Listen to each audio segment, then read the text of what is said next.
You cannot get out of this hospital because your levels are zero right now. If somebody sneezes on you, you get a cold and you die. You need to stay here. You need to let it go. Your body's going to do what it needs to do whenever it's going to do.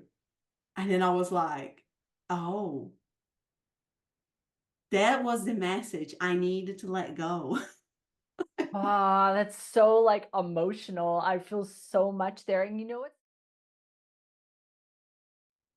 Hi, Lauren Grace here, and welcome to the Afterlight podcast. I'm joined today by my new sister, Angelica Alen. She is a business and health coach, and after conquering stage 3 bowel cancer and completing 12 sessions of chemotherapy, feeling stronger than ever, Angelica founded her business to help people achieve optimum health and well-being regardless of their starting point. After successfully building a 6-figure health coaching business from scratch, yes, girl, she recognized a common desire among her clients to help others and create a meaningful impact in the world. This inspiration led her to expand her focus, assisting people in creating life on their terms and sharing their stories to help others heal and evolve as human beings. As a business and health coach, Angelica is dedicated to helping clients build thriving businesses while enhancing their health.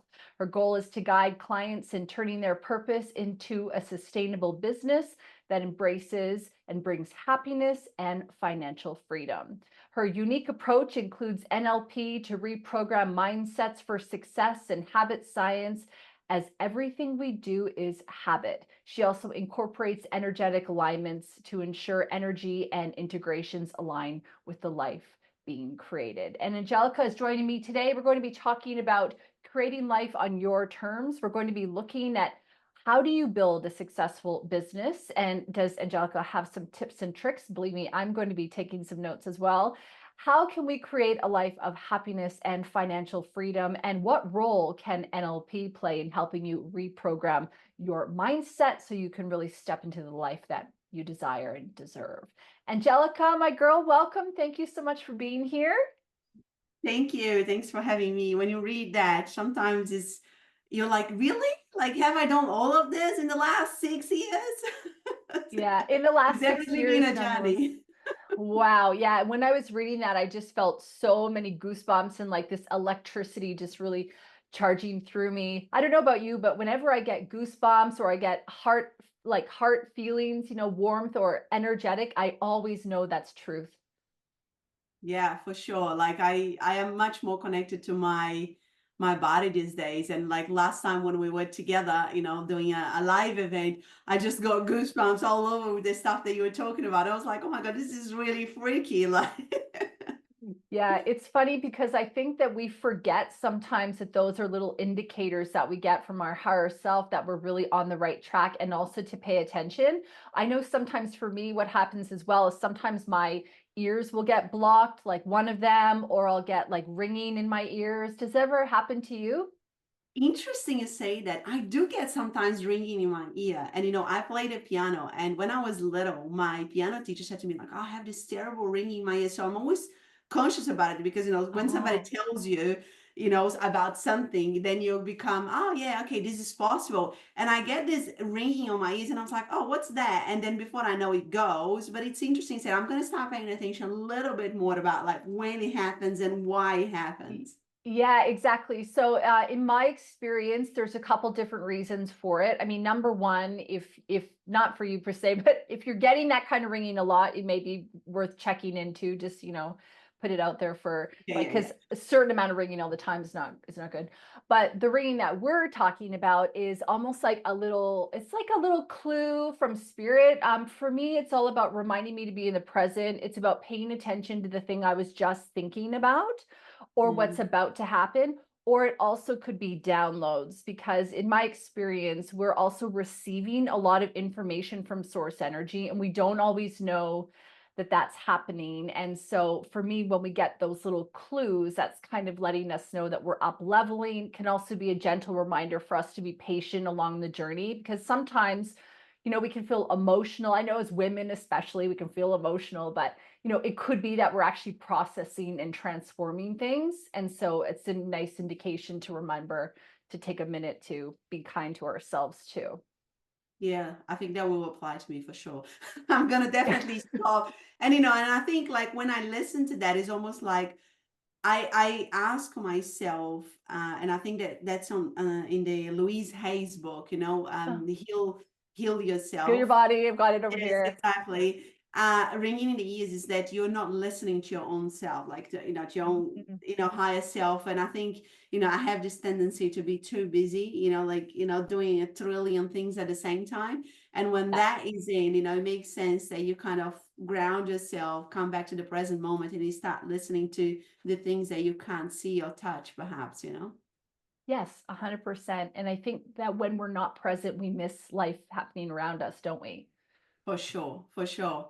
And that has been so much in my journey, like living this numb life before cancer, it's almost like this Mm. BC before cancer and then AC after cancer life, being so disconnected from my body, from what I wanted, from who I was, and having to kind of be in my body because I was in so much pain physically, so much pain mentally and emotionally, and I had to come back to my body. And at the time, it wasn't a pleasant experience in kind of human sense, but it Yeah. was so beautiful and necessary for my transformation, to becoming this new me. Like and I think that's going to resonate with you. Like I chose to come to that, to walk that path so I could learn so many different things, like being in my body, coming back to myself and asking myself, like, what do I really want out of life? Before it was like this kind of like running in this hamster wheel, not really being conscious. And then all of a sudden it's like, okay, hey, you've got cancer, your time here is limited, the clock's ticking. What do you really want to do? And all of a sudden it's like, pay attention. Wow. Oh, I like covered in goosebumps and shivers as you're talking, which I'm sure is going to happen throughout our entire conversation. So I won't mention it every time it happens. But, were you spiritual before you had your diagnosis? Were you open to those ideas? You kind of talk about almost like putting your head down and just kind of going through life. But did you So have I've an always believed, inclination? yeah, I've always believed in God, but at that time I wasn't really close to any kind of religion or spirituality or anything like that. And interesting enough, the first thing I did when I got the confirmation that, it was definitely cancer after my emergency surgery, the doctor said it's definitely cancer, it's definitely stage 3, and you're going to need 12 sessions of chemo. I reached out to God and I said, like, are you serious? Like, like I was so weak at the time because I had been in hospital for 4 days, no eating, and I had this emergency surgery. And I said, are you serious? Like stage 3 bowel cancer. I've got 2 kids, they're 6 and 4. They need me after everything that I went through. Why this? And the crazy thing is, like, because I was so determined to get an answer, I got an answer right and then and then. Oh, And it wasn't really the answer that I wanted to hear. right. What was it? So the answer was like, Angelica, you've got to forgive your parents. I've been trying to tell you, and you just don't stop. And I Mm. just thought, I just can't do it. I have to park this, and I have to come back to the present moment, and I have to just focus on breathing right now. And that's how I started to connecting to my spirituality again, like to God again. And I feel that I feel so grateful that I was born in Brazil, and everybody, like most people, will believe in something, and I lived in first world countries. Like I lived in, like in Spain, in Belgium, in England, in New Zealand. I live in Australia now. I think there is this tendency of this, the because you live in first world, you have everything around you, you don't see a lot of things that you see in third world countries. People have a tendency to just believe in what they see in the material things. But when we are faced with something that we are completely out of control, like I was, like if you don't believe in anything, like if I didn't have my faith and if I didn't have Yeah. that belief already in, like really instilled in me, it would have been so hard Yeah. for me Yeah. to really survive those moments where I thought, I don't know if I am physically going to survive another day. Like I actually don't know. And that's when you like grab your hands and it's like, God, you have like, please help me, you know, like I literally need everything that you've got right here, right now. And sometimes I would imagine like God holding me in his hand because Mm. my physical body was so sick. And I would imagine him like healing me Oh, because alone, I know I couldn't do it. Alone, I couldn't do it. And I often say this to my kids, you know, like it's important for us to do things and to take action and to you know, and to believe that we can do things. But there is a part of life that it's around faith and surrender, and there has been so much research around that, even, yeah. right? Yeah. I read the surrender experiment, and I can't remember if we talked about this on when you and I were hanging out, but I read the surrender experiment and I remember thinking to myself, well, how do you surrender, you know?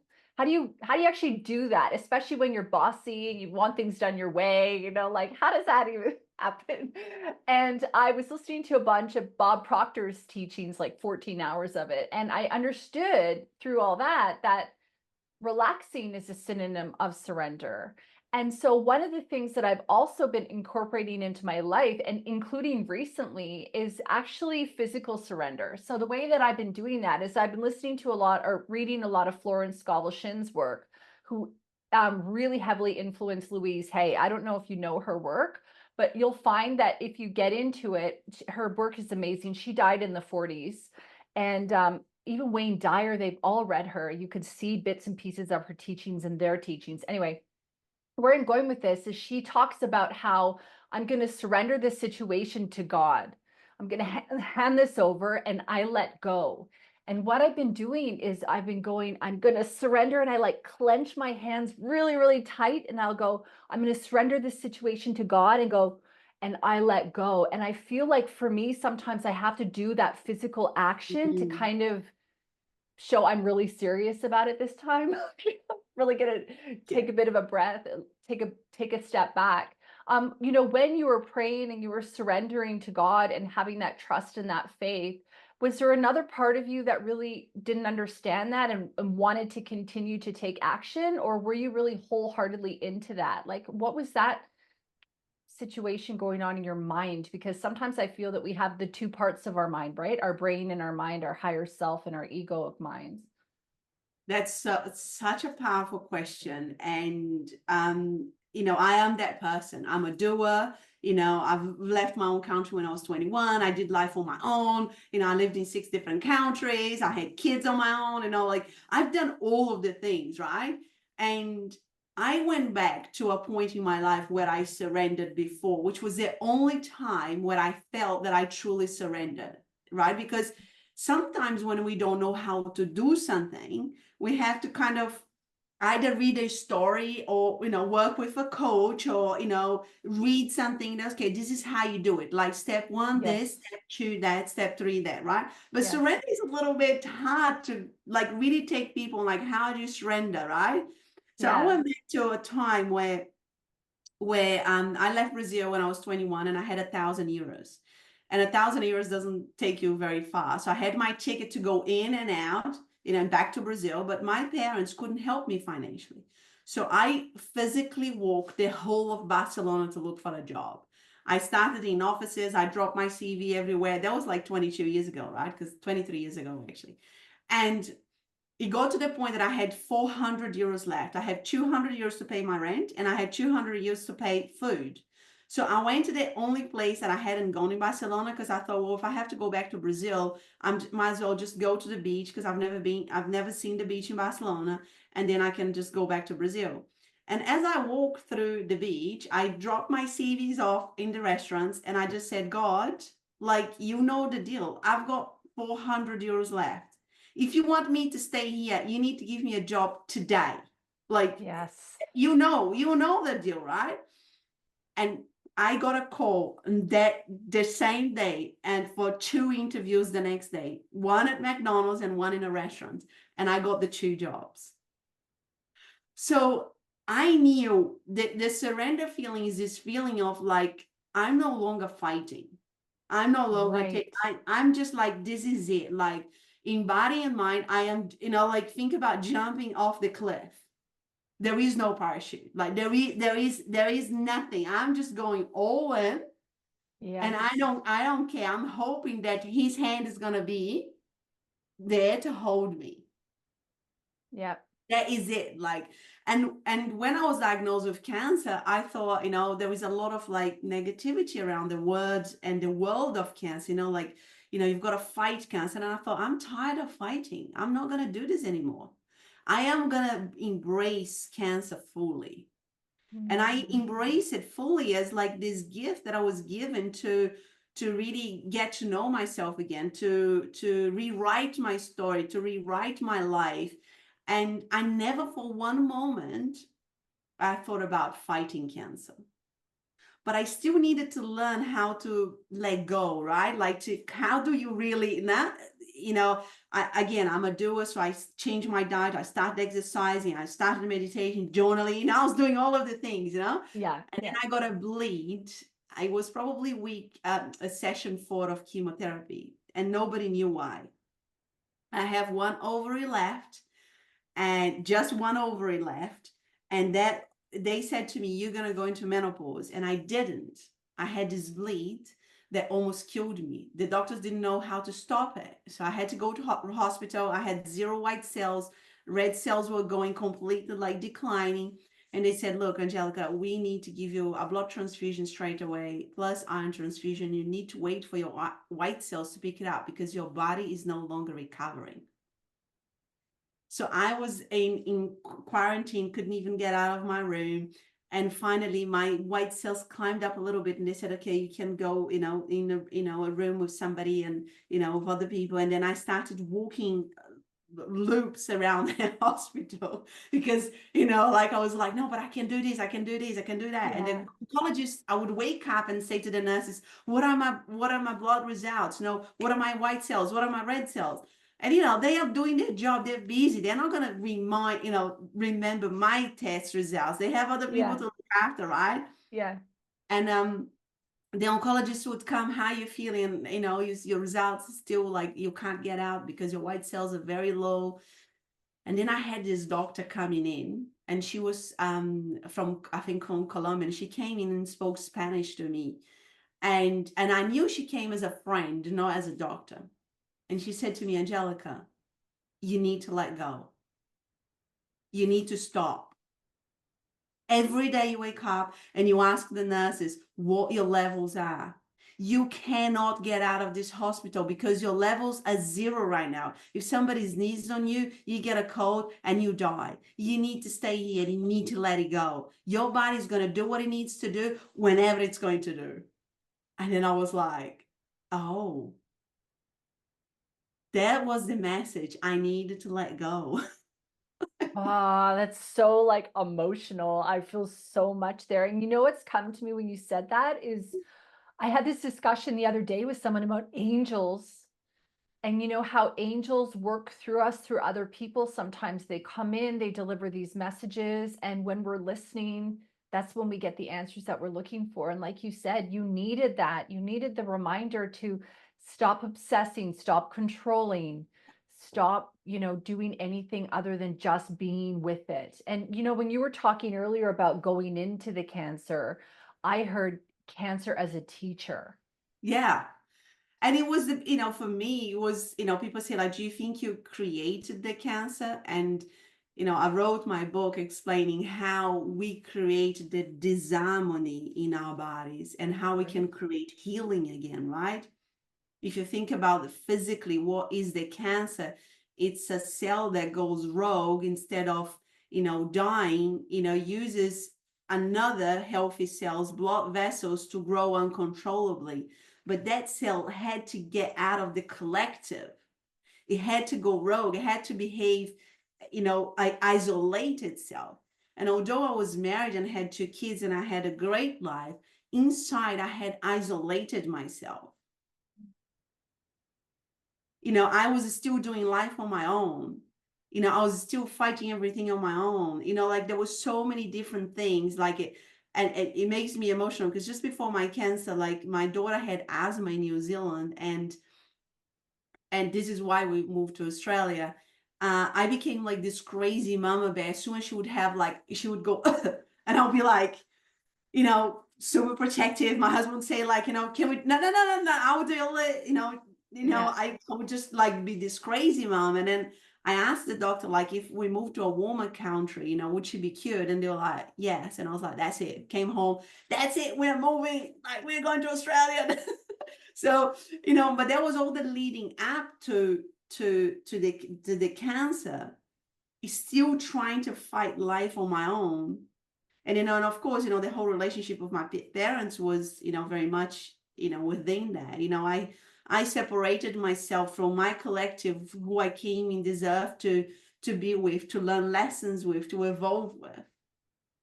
And I just separated myself from that. And for me, it was kind of like, okay, well, after I had done all the things, I got out of a hospital, and that's when I finally started letting go. I think the surrender, it's like the levels, and Yeah. unfortunately we are so stubborn sometimes, especially if you're very type A, and love knowing information. We struggle big time to surrender, because surrender is like, what do you mean I don't do anything? Like, and how does that Yeah. work? Yeah. How can I manifest what I want without taking action? How does that even happen? Because it's vibrational, y'all. The Yeah, answer is I because know. it's vibrational. When you were talking though, I know you talked about being isolated, and in a way you kind of weren't going there with the people that you'd signed up to live this life with and work this stuff out. Do you think that you were also not only isolated, but avoiding yourself? Like, do you think a lot of what you were doing was also projecting outwards? Because I think that's also where we can tend to have challenges, isn't it? Where we're, I've used this story before about with my mindset, how sometimes, like years ago, I had a really difficult time with even hanging up the laundry by myself because I did not want to be in my own company. I love what you said that. When they told me that I needed to do chemotherapy for 12 sessions, and I was like, okay, can I work at that time? Because what am I going to do? And Yeah. then as chemotherapy started, I was still like dropping the kids off at school, but I started getting sick with coughs and cold. And my doctor said, you can't go anywhere. You have to stay at home. And I was like mortified, stay at home with myself, doing what? I don't like Yeah. watching TV.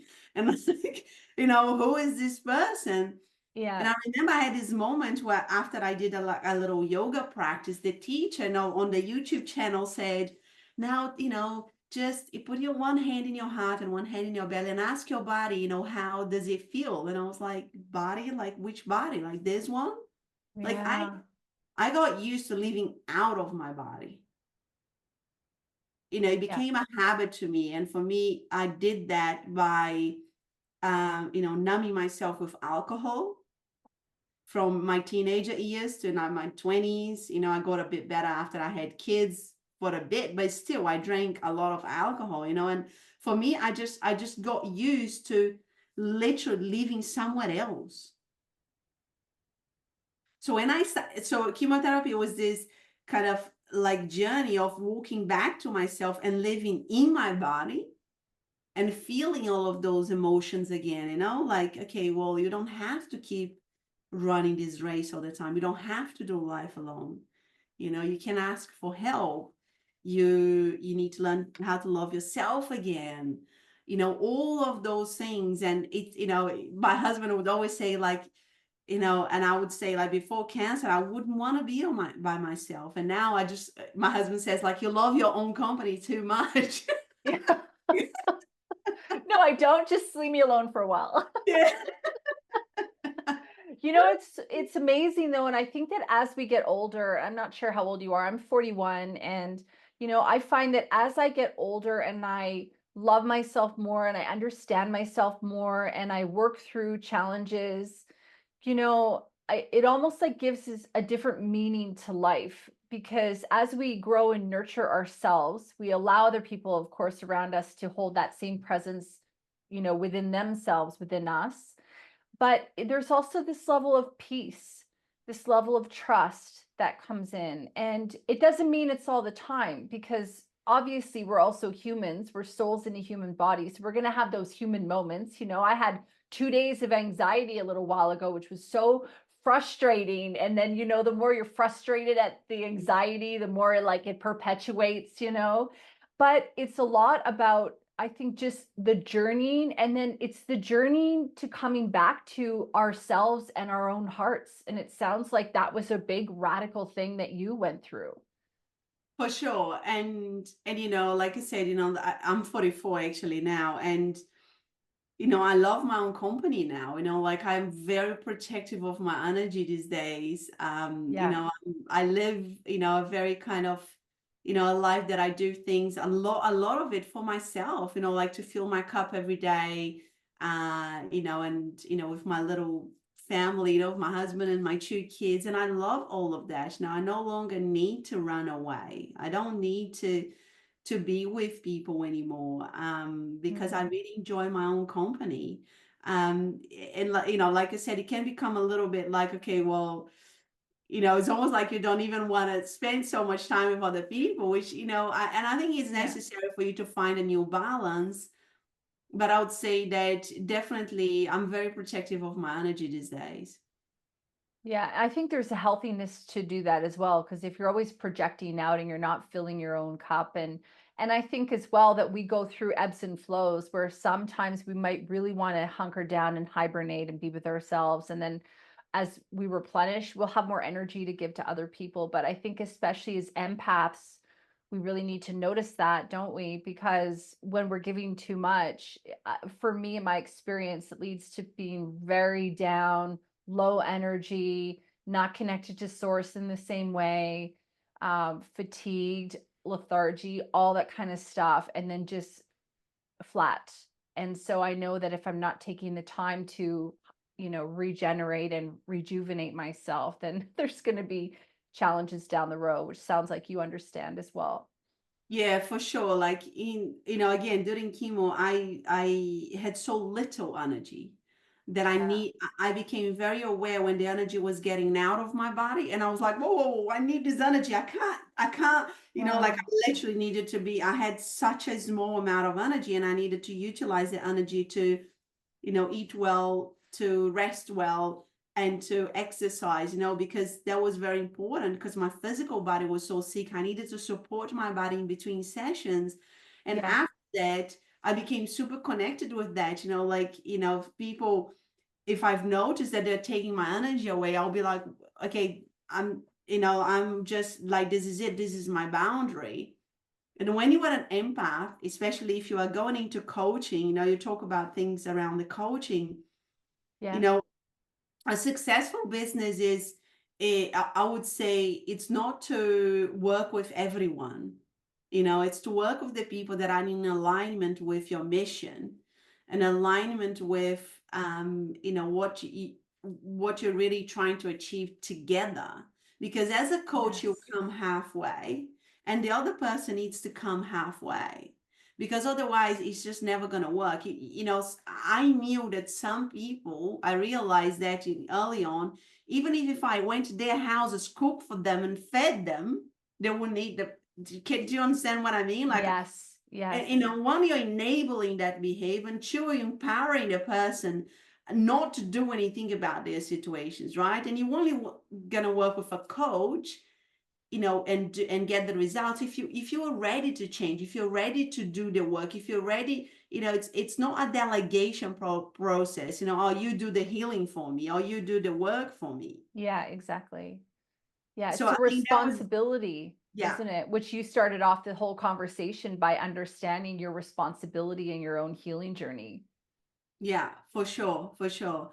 And I think that, until you take, and this is why I named my book Radical Ownership, until you take Awesome. radical ownership of what you do, who you are being as a person, it's very difficult for you to go into this journey, because I spent so many years being a victim. Oh, like I went through so much in my life. My dad lost everything. We all have gone through things. Yeah. And although I was diagnosed with cancer, it was for me this opportunity of going like, okay, put your head above the water and stop feeling sorry for yourself. Because from that place, you are never going to change anything. You're never going to live life on your terms. You're never going to be happy. Everyone goes through crap. Everyone, regardless of, you're scrolling on Instagram and thinking people's lives are perfect. I have gone through more challenges after cancer than the cancer itself. Like this is life. Yeah. Yeah. But when you take that radical ownership and you also understand your ability to choose something different, that's when life starts to shift and change for you into the direction of where you want it to go. But until we take that responsibility and that ownership, and sometimes I find, I don't know, maybe this doesn't happen to you, but like sometimes I even find myself falling into old habits where I'll go, oh, no, like I didn't do that because of blah, blah, blah. And it's like, no, I didn't do it because it didn't happen. Like there's no other reason why. I didn't make it a priority right now. And that's what happened. And I'm just going to follow my sword for that, because I'm figuring it out, and it's not about perfection. It's about progress as we take these responsibilities. Yeah, look, I think it happens with everyone. And this is why, again, I talk about habits. Like my book is all Yeah. about radical ownership, taking back your power through habits. We are a set of habits, Yes. whether we like it or not. And Yes. that's not only only physically, but it's also mentally and emotionally.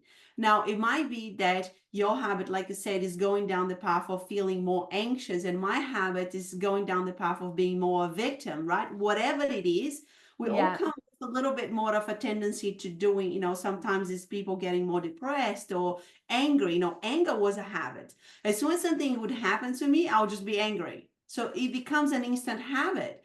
So you Right. stop even and thinking about how can I solve this, because you're already angry, you've already lost the battle, Right. right? So if you ask me what it is your habit, that's definitely the two habits. One is actually three. One, I would be angry. That's actually something that I have I would say master quite a bit now. Like I don't very very seldom I get angry about something, but I can even feel the chemicals trying to raise in my body, and I go, oh, that's the anger. Like just relax, like and then if you do that chemically, your body just goes back into to normality again, like you don't, because you get addicted to those chemicals, like What's the the difference adrenaline. between, yes, suppression and Leaning breathing? in. Yeah, Yeah, yeah. Because it's like, you're I leaning really want in. to bring that out. And you're like, Yeah, no, no, it's stay more down like, there. oh, that's you again, Yeah, like right. let's just not, we don't need to get a full blown, thing going on here.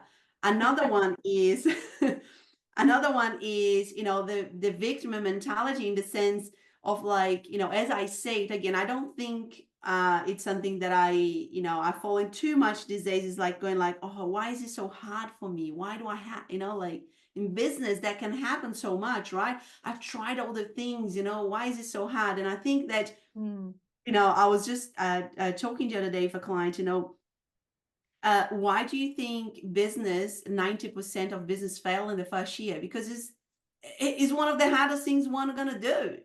So it's like, why do you think you can do this on your own? If like, can you become a doctor like by watching TikTok videos? No. So why do you think we can do the hardest thing on our own? yeah, yeah.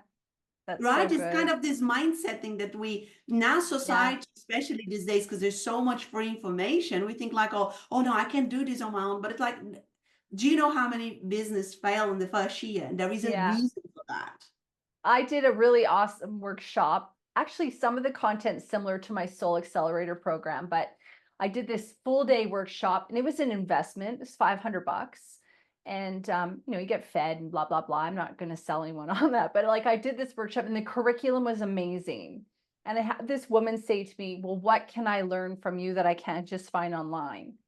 And I went, oh, interesting. I said, well, I mean, no one's going to have my take on it because I lived my life through my own experiences and I'm putting the information through that, but it's also a structured plan. It's actually like we do the work here versus if you were just going to go la-di-da on your own online. I mean, you might take a year to do what we're going to cover off in a day, and that's your free will and your choice. But do you see a lot of that in even the people that you're working with? For sure. And I Yeah. would add to that, and this is why, I pivot this year to helping people to share their stories, to monetize their personal stories so they can help more people. Because my clients start telling me, Angelica, I just want to heal this last part of me so I can help other people. And the truth is, if you think about it, like, yet nobody has walked in your own shoes. And if whatever you are sharing, your personal story, it resonates with me, and I'll be thinking like, you know what, Lauren knows what I'm feeling right now. Yeah. She comes from that place. And I don't want to compare like when I used to help people with their health at the beginning. And this is something that I want to say to people about, if you're wanting to start your business, there is a lot of this imposter syndrome coming to you saying like, but you're not a doctor, you're not a dietitian, you're not a psychologist, you're not this, you're not that, right? But wait a Yeah. second, like the work that I did, like it's nothing to do with what the oncologist did, what the nutrition, I did a different thing. Yeah. And I Yeah. know hand on heart, if everyone in the world right now, if they did what I did during chemo, we would have less cancer recurrence. We will have people that they will be healthier and happier after cancer, because the conventional medicine is not doing that thing. Mm. But it took me a while to step into that power, to step into that thing and own my story. Yeah. And I think another thing is that, yeah, people nowadays, they can read all sorts of, I've read all sorts of different things about, I spent 7.5 months reading about nutrition only during chemo. When people say to me like, oh, did you know about this? I was like, I've already read, I literally just, I became like this nerd, right? Even my kids say, Mom, I start telling them because I explain, Mama, no, we don't Yeah. want to know. It tastes delicious. I'm just gonna eat it, okay? And Yeah. what I would say is that in my journey there was a lot of, I struggled to find personal stories like mine, because the people, they had either gone through the conventional medicine, Mm. right, and done that and done well in that, or they had gone all the natural, and they, all conventional medicine, don't do chemo, it's going to kill you. And it was really scary at the time when you're going through it. Really Yeah. scary. And what I did is I did a fusion of both. Mm-hmm. And again, this is why I wrote my book, because I thought, if you took charge of what you did, not anybody else, what you did during a healing process, you can't help but get good results. But when you're working with a coach, what is the difference? Yeah, it is the time. Yes, it is this perspective. But there is one thing that I think it's so important. We cannot see all our blind spots. We can't, simply can't. Yeah. So I use my clients to say, Angelica, I'm doing this, I'm doing that, I'm doing this, I'm doing that. And there was some tweaks that they needed to make because they couldn't see that. Yeah. And this is why you would work with a coach, to go faster, but also to see where your blind spots are. Do you think that that's a big part about where we get in our own way, that we have these blocks that we're unaware of? I feel that, we, especially in the world that has so much information, especially if you're like a type A personality and you're reading, you think that you need to figure things out on your own. Like, it's so easy to get like being stubborn about things, and being stuck in that, like, oh, I am going to do this on my own. And I think that pattern in itself, that is a pattern in itself that, you need to really ask yourself some honest questions. Like I said, why would I be able to do something that most people find extremely challenging, like starting a business and making it work? If it was so easy, everybody would be doing. Yeah, I've worked with people before and they want a guarantee of a certain outcome, especially because, when I was doing spiritual readings, which I haven't done in a while now, but they want a guarantee of the certain outcome, but then they're not doing the due diligence. They're not doing the homework. They're not showing up as their future self now. They're not making these steps to really support themselves, just basic things like checking inventory levels, for example, Yeah. things I like that. I think it Yeah. is so interesting because, there is a lot of big gurus, promising like, oh, come and work with me and you're going to make this amount of money. I have been in so many masterminds that people don't even show up for calls. How are they going to Wow. make their business successful? No, they paid $8,000, $10,000. They're not even showing up for calls. It's the same thing with health. How Yeah. do you want to, get healthy if you're not doing, like, we're talking about basics here. I've given you a plan, but you're not really following this plan.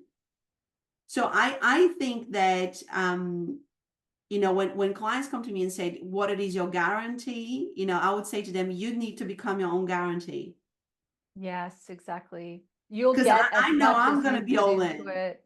Yeah, I need Yeah. to come all in, but like I said, it's 50% and 50%, like, Mm. and I think it's so easy for people to, especially these days, because there's so many coaches out there to think like, oh, I know, but coaches are just, after your money, they're not going to give you whatever it is, but the truth is, if you invest on yourself, I mean, the minimum you need to do is just to turn up, to do the work. Yeah. I don't know about you, but whenever I invested on myself, I did the work. Yeah. Yeah. It's very simple. I If have it's both stories. Sometimes I did the work and sometimes I did not do the work and I didn't get the outcome. Yeah, but then that's that kind of honesty that we have to have with ourselves. Like, okay, well, Yeah. um, what went wrong here? Like, what were the things that I could do better? Like, or Yeah. that I could have done differently. Yeah.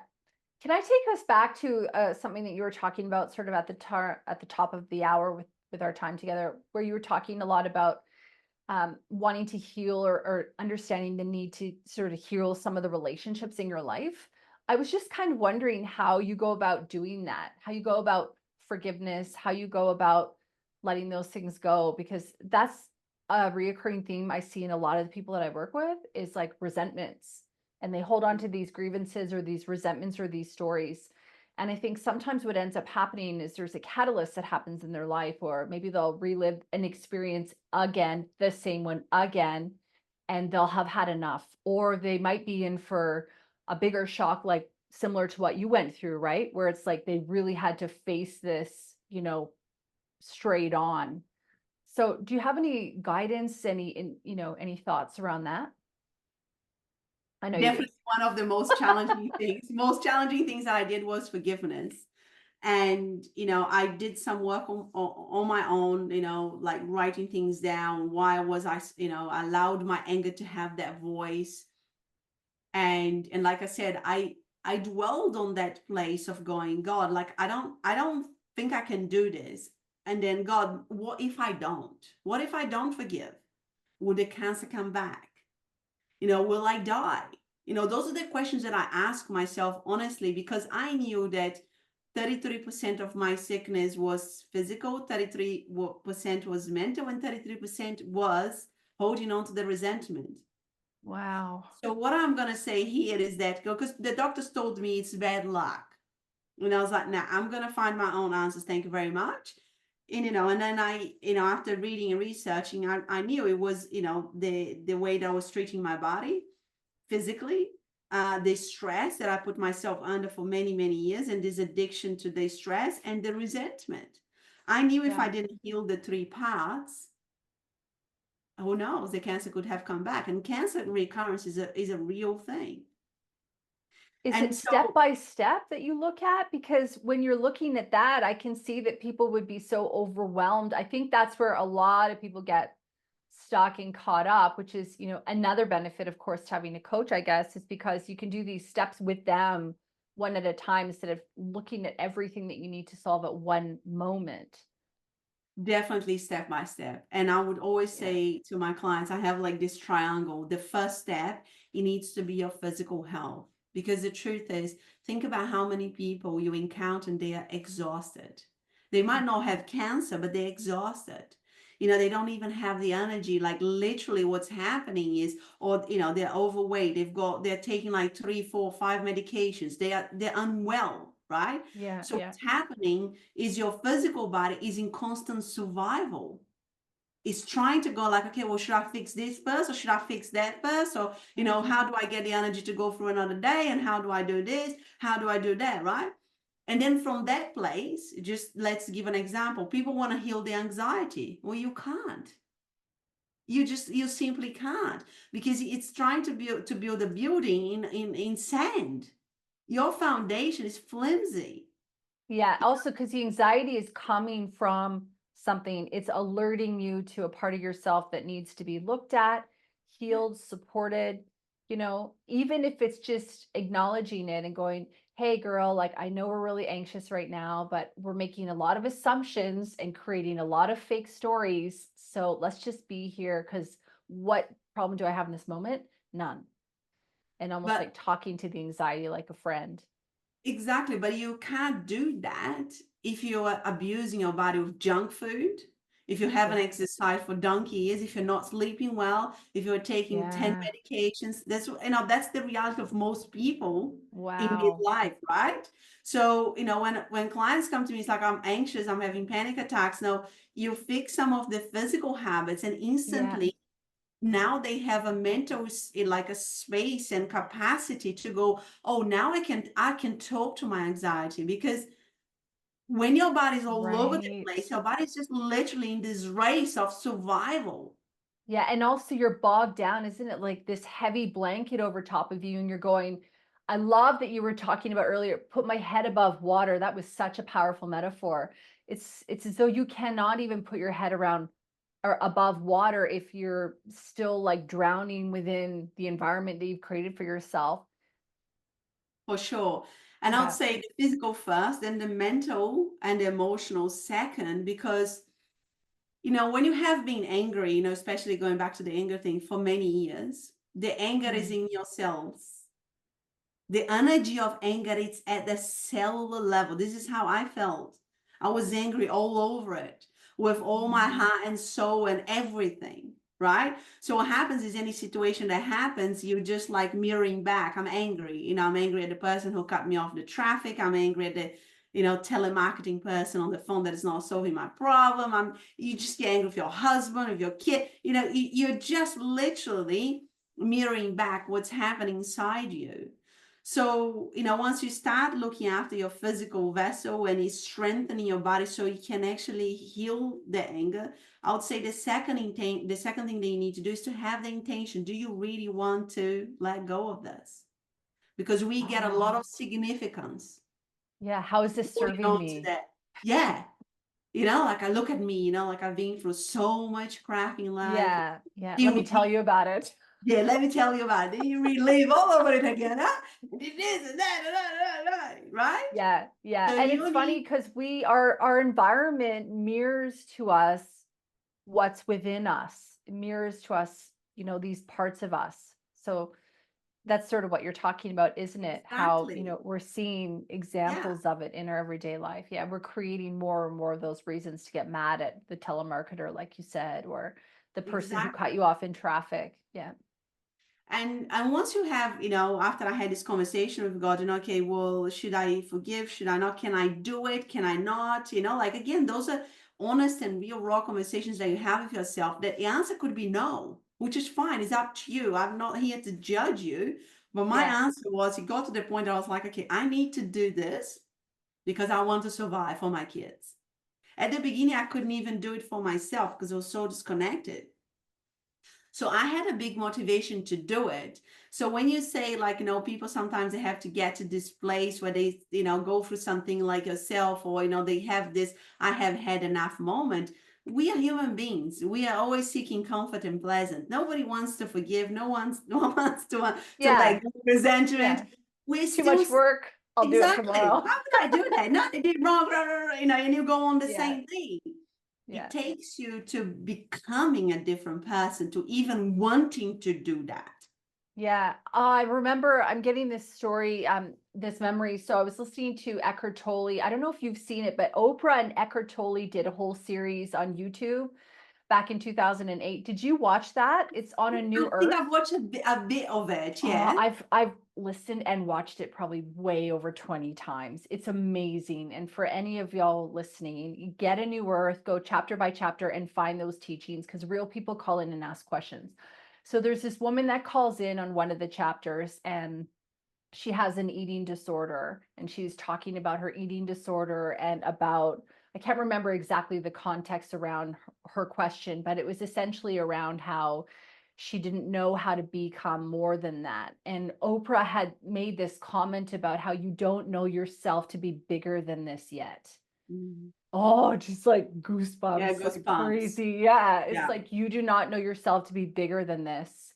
And I think that that is sometimes what happens. And I don't know if it just happens when we've had enough, like we've had that I've had enough moment, like you said, or whether or not it's something else. But there does come a time, I believe, where we go, ah, I know myself to be bigger than this, or I'm choosing to look at life with a possibility of something else happening. I loved when you and I were hanging out on our live where you were talking about your vision board and your husband said to you, oh, you really went for it, didn't you, when you did your vision board?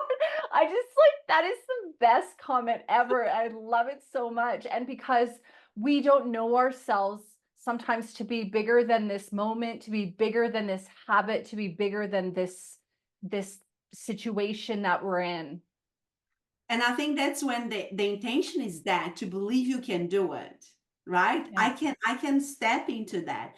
But then you have those layers, which is, I would, what you talked about Oprah is, and I go back to the Dr. Joe Dispenza's work. At the Yes. end of the day, and I think that Dr. Joe Dispenza talks more and more and more about, like, it's not about just turning up to your meditation. It's about doing life and walking as that new person. Because guess what? Yes. The person is still going to cut you off on the traffic, right? The Yeah. telemarketer is still not going to solve your problem. Your husband is still not going to take the trash when, and all of those things are still going to make you angry. But are you going to get angry again? And that's when the Yeah. physical habit is in you, right?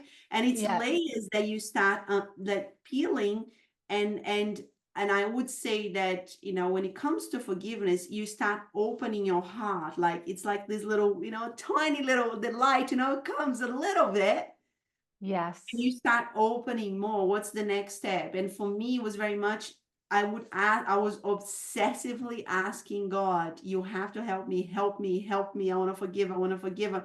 I said, I cannot do it by myself. I literally surrender. I just went, you know what? I don't even know where to start this. Mm-hmm. Mm-hmm. And I, read books and I did all the work. And then I went to the psychologist, and first session, I said, hi, my name is Angelica. I had stage 3 back cancer. I changed everything in my life, but there's one thing that I'm stuck in. I cannot forgive my parents, and you need to help me. And she was like, oh, okay. And did she say, let me just write you a script for this? Here you go. Step one. That actually reminds me, I remember when I think I was like 19 or 20, and I went to, I ended up I saw one counselor, and I swear I saw two psychologists, but I think maybe just one, because I can't remember the other person. But I walked into this appointment and I said to this woman, I'm like, listen, I have these thoughts that are going on in my mind. Like, I'm disgusting, I hate myself, all this kind of stuff. And on some level, I know they're not true, but I don't know how to Just stop stop it. them. And she said, I can't help you. And I went, oh, okay. And we didn't get I triggered her for some reason. Anyway, it does happen. And I can't help you. And then it wasn't until I saw another person and she said, just replace the thought. When you hear it, replace the thought with something that, feels truthful to you, where I went, oh, that's okay, thank you. And that was, the only time I saw her. And that changed my whole life. Yeah. So I would say it's going to take a lot of things, right? And it's not only what that person said, you had to keep practicing. And I think that's where Practicing. yes, people struggle big time. So you Yeah. start forgiving, the person who cut you off on the traffic first, not the person who did wrong. Like you start forgiving smaller things. You Yes. start forgiving yourself for, shouting at your kid and actually coming down to the 11 and saying, I am sorry, I've Yeah. done. Yeah. Yeah. Yeah. And it's I was just going to tell you this funny story I read in this book called The Ordering Service, and it's this short little book. It's so good. It's about manifestation, but there's a story about this woman, and she's like really angry, and she goes to the doctor, and the doctor's like, you just need to be kinder to people and like give people a break, basically.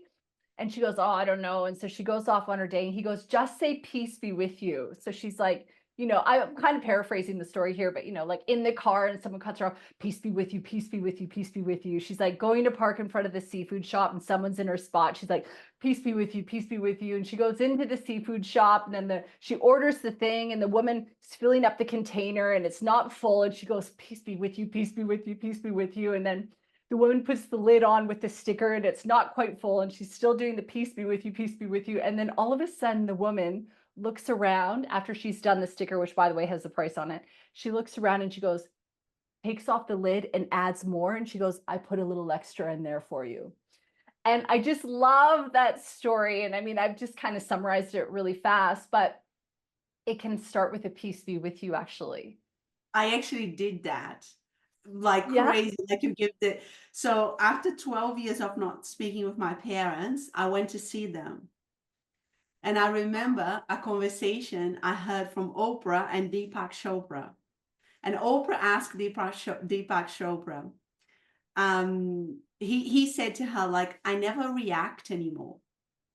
And she said to him, really? Like how? And he said, I just don't do it. I never react anymore. So before I went to see my parents for a month, I kept saying that to myself. I never react anymore. I never react. I never react. I never react. I never react. I never react. So I got to see them.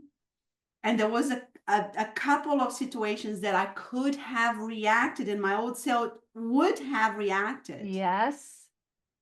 And I kept reminding myself I never reacted anymore. And one of the situations that it was really funny, I laughed at it and I just said, Ned, come on, I don't be silly, like, like whatever.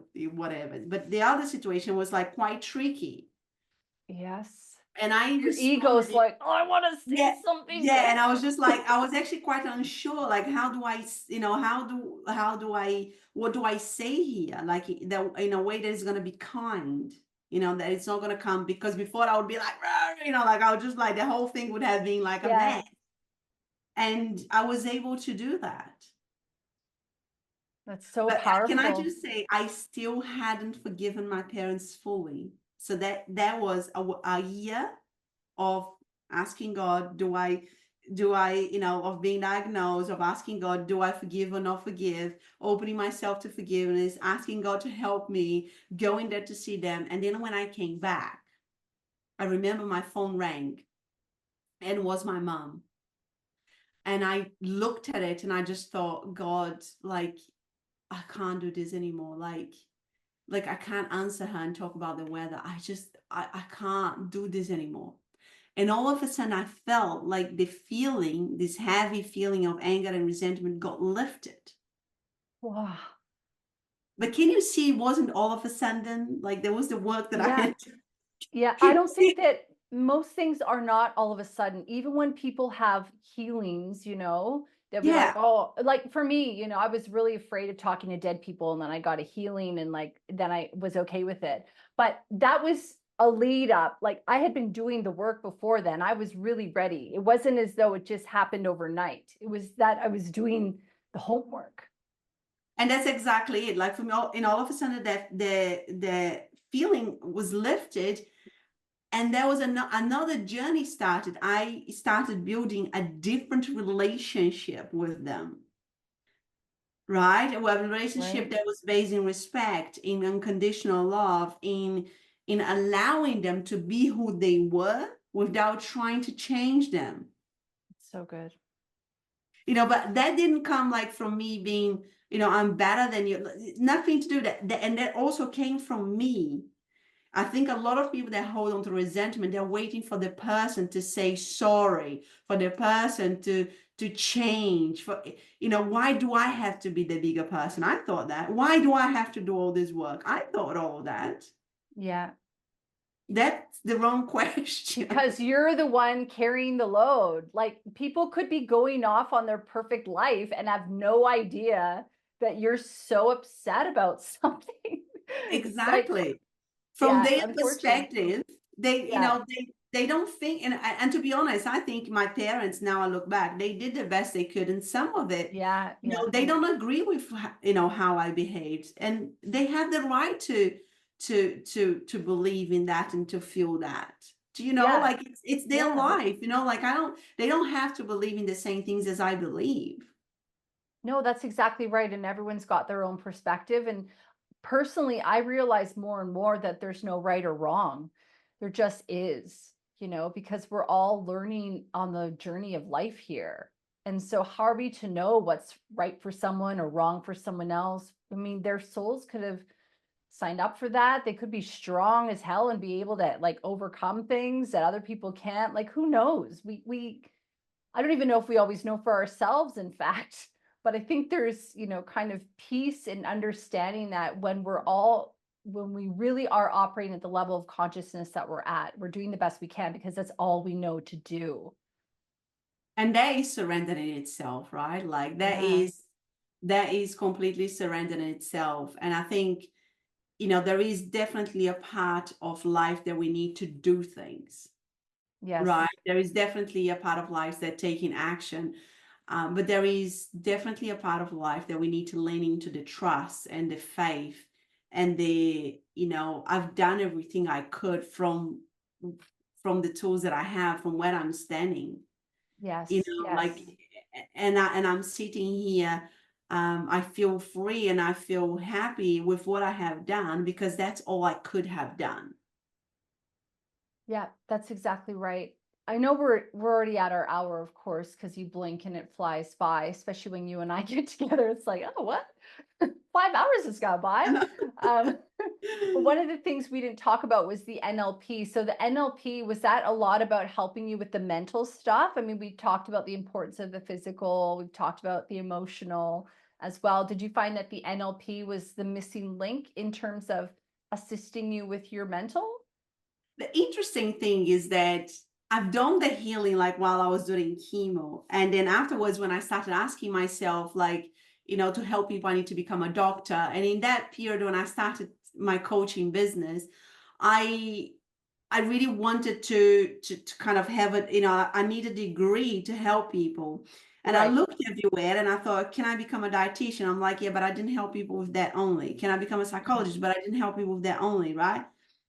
Then I sign up for a quantum health coach certification, a Bachelor of Holistic Health Science, a master's, and a PhD of natural medicine.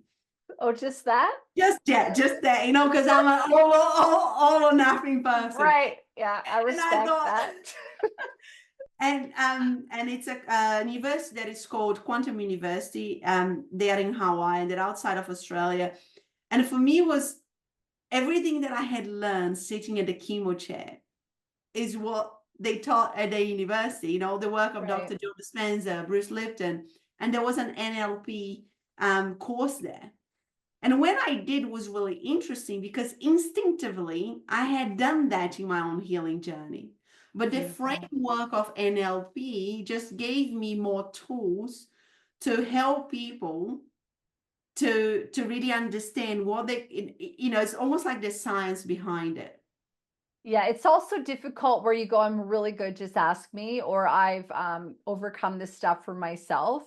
But I'm taking a life coach certificate at the moment, just on Udemy through a really good school. But people do want that. They want that little certificate, that proof that says that you've had some formal training. Is that kind of what this was for you? Because you could have easily integrated all of this without that. For sure. And I would highly advise people not to sign up to a bachelor, master's, and PhD like I Yeah, I did. was, I was like, Because I'm just about to finish my PhD. And I can't believe it. And I felt Wow. like giving up so many times because I'm like, why did I sign up for this? You know, and I'm definitely somebody who starts something and finish something, and I am gonna finish. But you know, did I need that? Yeah. Maybe Like I not to said, that degree. Okay. not to that degree. And I think, No. especially if you don't come from, you know, especially if you're doing health, you know, you don't come from that health background. You know, I used to work in corporate in recruitment, you know, and the truth is, you know, what I teach people is what I had learned and I had applied myself, you know. So I think it's important that if you are selling the transformation that you have already conquered yourself, you know these Yeah. steps, right? Yeah. You know, Exactly. like what people need to actually do to get to the, and I think the world is Yeah. also changing so much. Like you said, you know, do people really need that these days? I'm not sure. There Yeah. is a lot of people that you know, are just wanting to learn from people who have been in their own shoes. Yeah. Let's give Exactly. an example of this. The first psychologist that you went to, she might have struggled with those same thoughts, and because she hadn't been able to overcome that, she said, "I can't help you." But the second one, she Yeah. might have gone through that journey and thought, you know, I've got you, girl, because I know I've done this. Exactly. 100%.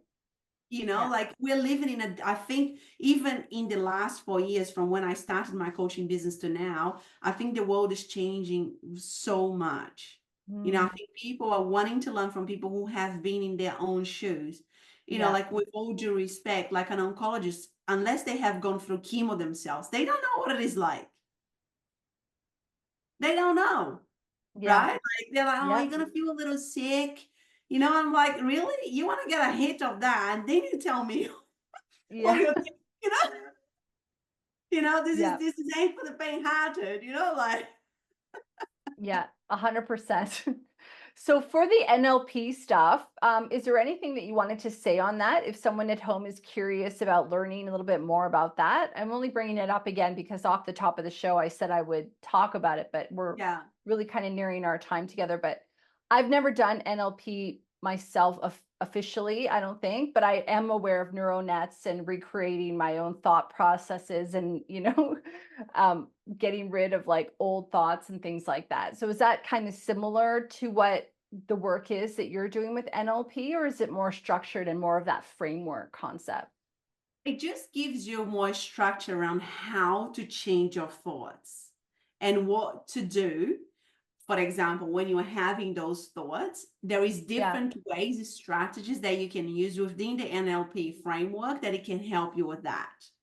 And you know, it could be that you know, first thing in the morning, you know, do some affirmations and integrate that into a meditation practice, and you really feel into your body. It could be that right there in the moment, you know, or you could be that you're writing in your journey, you know, like your journal, like things like, you know, kind of future pacing, you know, I am, you know, healthy, I am successful, I am, you know, so kind of you're seeing, you're stepping into that identity that you are already there.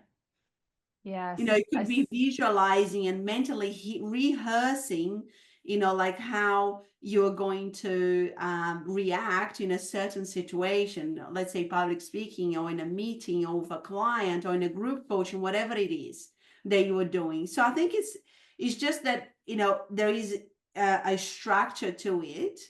Mm, To be honest, like from what I know of what you know, it's yeah. no difference. You know, it's like Yeah. it really like just putting the structure around it on the different ways that you can go about it. Yeah. Okay. That's cool. So is there anything, Angelica, that you wanted to mention that I didn't ask you before we wrap up our time together? I love talking to you. I just think it's so like, it's this fiery, awesome conversation. We didn't even get into that much business today. We might have to have a spiritual business hour next time we connect where we can really Yeah. delve deep into that. But anything that you felt called to speak about, where can people get the book and how can they also connect with you? Are you taking clients at the moment? Yeah, so they can get a book on Amazon.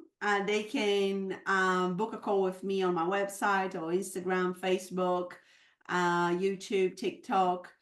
You know, if they're interested to know how they can monetize their personal story. for me, what I want to leave people with is that, especially because I believe that people that will be watching this, your audience are very consciousness, like, conscious beings. It's Yes. really the thought of like, if you think yourself, if you think of yourself in your deathbed, and you're thinking to yourself, did I really live a happy life? Did I really do what I came here to do? Or did I not go for it because I was full of fear?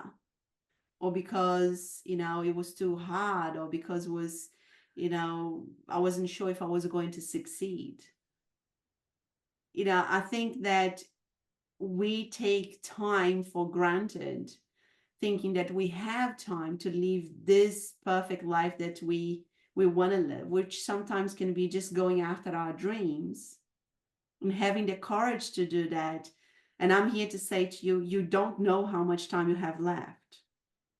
Like, and that is, I think my, cancer really taught me that in a very positive way.